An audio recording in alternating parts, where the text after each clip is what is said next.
She was probably the most influential person in my musical career and in my musical development.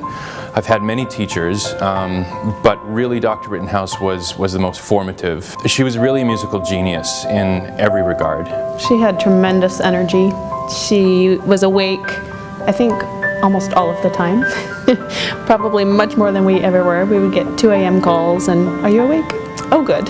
And well, she loved adventure, and she taught us all to love adventure and travel and sharing our music with other people. Yeah, she had amazing ability to connect with the young people. You know, she could easily talk to, presidents, and she could actually come and talk to someone who is, a teenager and get them interested. She was a complete perfectionist. It was her need for perfection in everything that she did that helped us to become the best that we could be. She was really intense. She had a drive for what she wanted, and she was not afraid to do what it took to get that. But because of that, she got us into some amazing venues. She got some incredible support for the ensemble, and she really spread the word of the mission of our group to as many people as possible.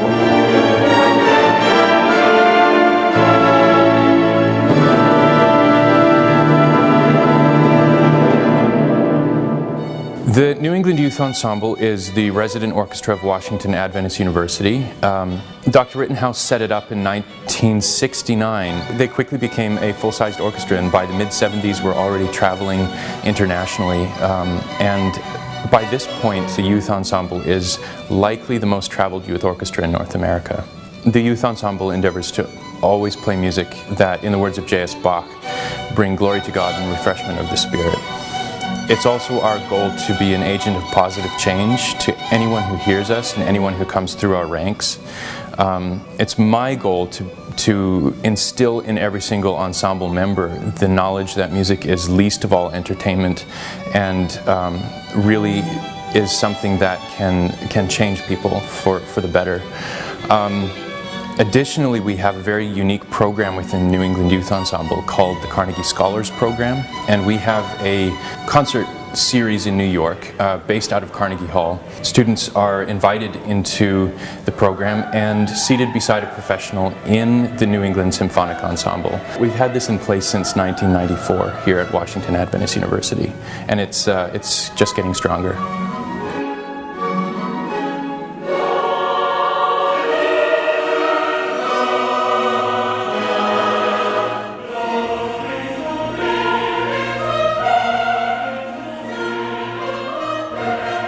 I think her legacy is, ability to see talent in people.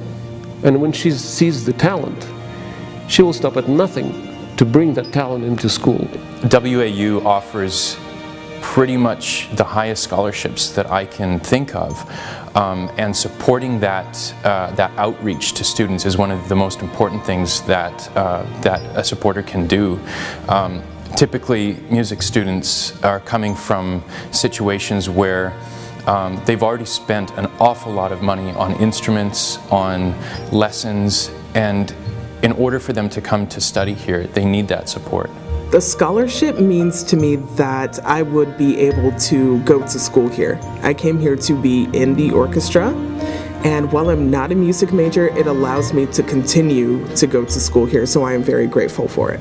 Without the scholarship, I wouldn't have been able to be a part of this ensemble, and being a part of this ensemble means a lot to me because everybody in this ensemble is like a family. I've learned so many lessons that impact other parts of my life as well, not just music. I'm a recipient of a music scholarship. My colleagues have been recipients of music scholarships. Pretty much every one of my students is a recipient, some of them on full scholarship. To see the ability that having a scholarship has to free a student to actually focus on their studies, that's really the ultimate gift that a potential donor can give a student, is the freedom to really flourish. The Doctors Harvey and Virginia Jean Rittenhouse Orchestral Scholarship is one that will make a huge difference to any student who's lucky enough to be a recipient. God uses the music to reach the very highest level of musicians. and people. It's remarkable. It's absolutely remarkable. I look on and I say, this is miraculous. It's God's work. It's God's leading.